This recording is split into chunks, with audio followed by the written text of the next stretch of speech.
Hi there, Michael here. My original plan for this week was to create a question and answer video because I have not done that for a while and there were a few comments that I wanted to address, in particular with respect to this unit here. But then this comment to one of my recent top 10 videos came in. Did you just read the marketing gibberish of these plugins creators back to us without adding anything? Ouch, that hurts. I think it's time to talk about my approach to ethics on this channel.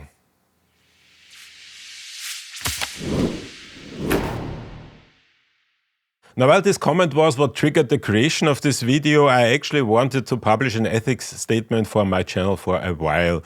This really started when I saw Tom Buck do the same on his channel. I'll leave a link to his ethics statement in the description below.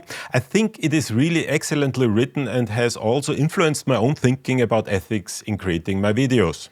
The real need for such an ethics statement comes from the relationship between this channel and my professional work as an educator at a research university.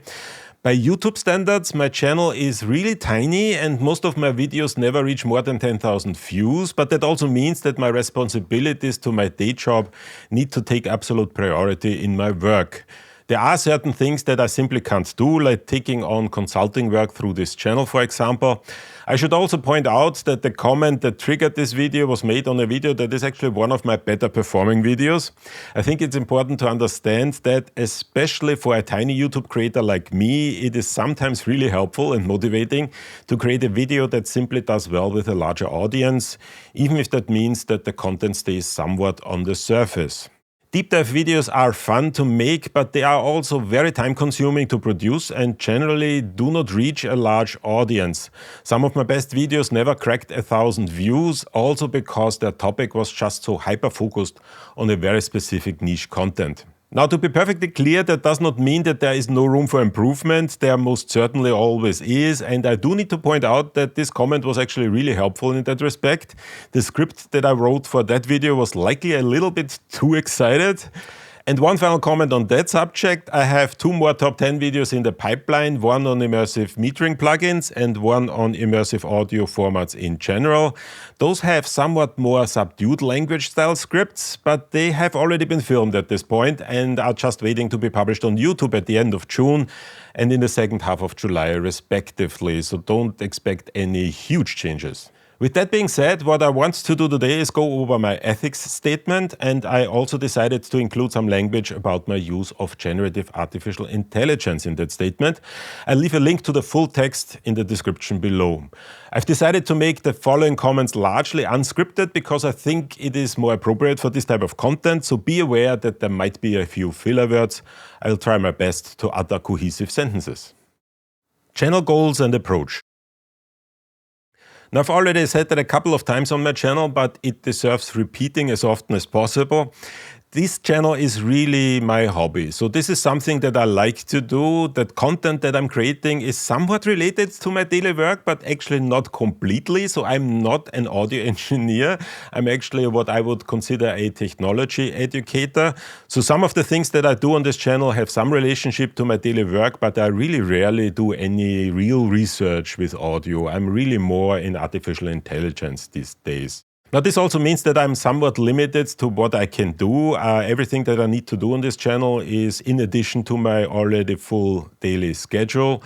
I'm spending about 10 hours a week on these videos and I like doing that, but once again, it has to be something that is actually in addition to my full-time position. Now, I've committed myself to releasing 1 video per week, and this is really for my own benefit because I need that in order to discipline myself so that I create enough content for this channel. If I would miss a week, there's a certain chance that this would become a habit and then I would get into a very unusual posting schedule and the channel would sort of dissolve. So in order to make sure that this maintains a healthy channel, I need to create a video per week. But once again, this means that I need to limit myself on the things that I can do because once again, everything has to fit within 10 hours. And that means the entire production, I'm alone. I don't have any help whatsoever. I do the script writing, the filming, the editing, the thumbnails, the subtitles, everything myself. And that has to fit in a time span of about 10 hours per week. Now, even though there seems to be a lot of work, I actually find that really rewarding because it requires me to actually learn new things. I learned how to color grade. I learned how to do all kinds of things. I learned how to work with different types of technology, how to set up my microphone, things like that. And that is actually something I really enjoy. So I'm not really planning on changing that anytime soon. So about 10 hours a week it will be in the future as well. Sponsorship and financial transparency. Now, because my main work is a university as an educator, and I'm technically also educating here on this particular channel, I cannot really do any sponsorships or any contractual work. So if people ask me, can you set up or can we set up a meeting and I'm going to pay you in order to teach me this or teach me that, I cannot really do that because that would constitute a conflict of interest with my regular work.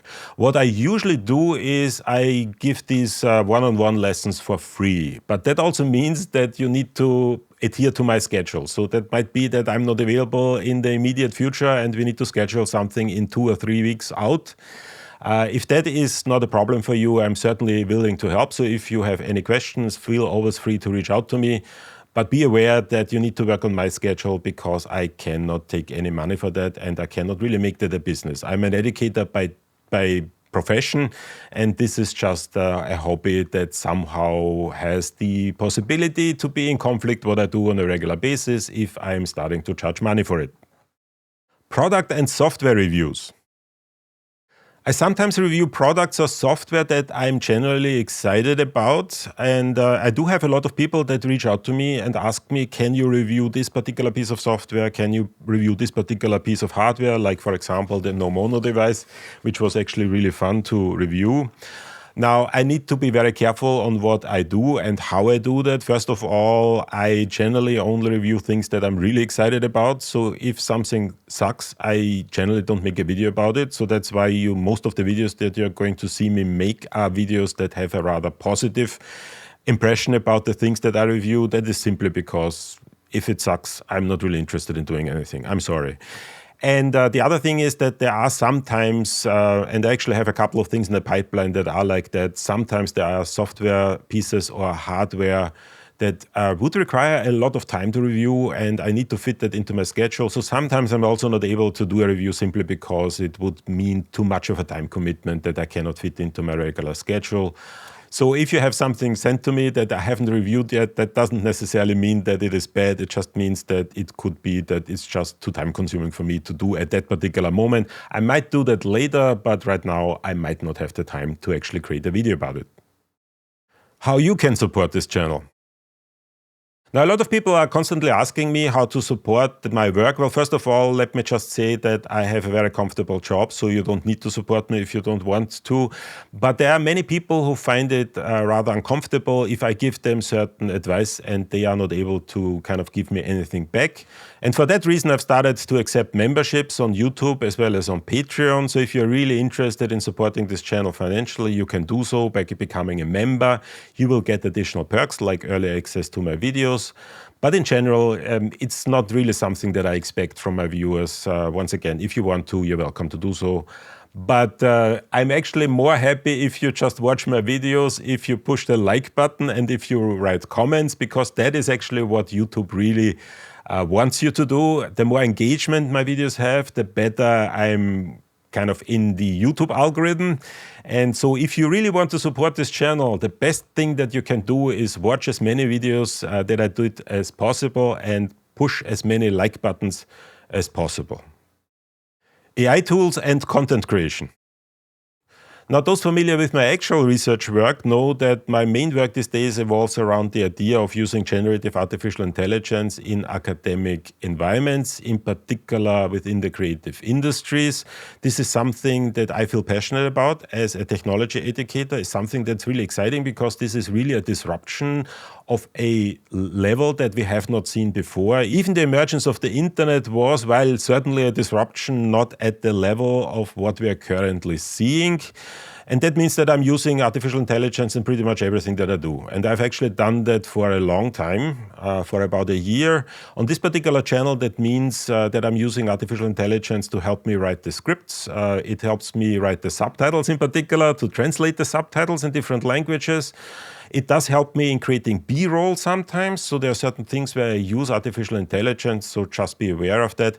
However, I use artificial intelligence in a way that I think is completely ethical. I use it in exactly the same way that I teach my students to use artificial intelligence in their work. So it's always as a help to be more productive and kind of do certain things that are basically really a chore faster, like for example translating my subtitles into German. That is usually kind of very lengthy, and AI can do that like in a matter of seconds. So those are the things I use AI for, but not for anything that is more kind of relevant to the actual content that I produce. Well, that's everything for today. If you have any questions or comments, please leave them in the comments section. As already mentioned, YouTube rewards channel engagement. So if you want to support this channel, the best way is through watching, liking, subscribing, and commenting. And if you want to get into deeper discussions about immersive and spatial audio, you can also join our free Discord server. There are lots of great people there. An invite link is in the description below. And finally, there's also the possibility to join as a YouTube member or Patreon member. Second order members get early access to my videos, usually 1 week ahead of schedule. And with that being said, I'll see you all in the next video.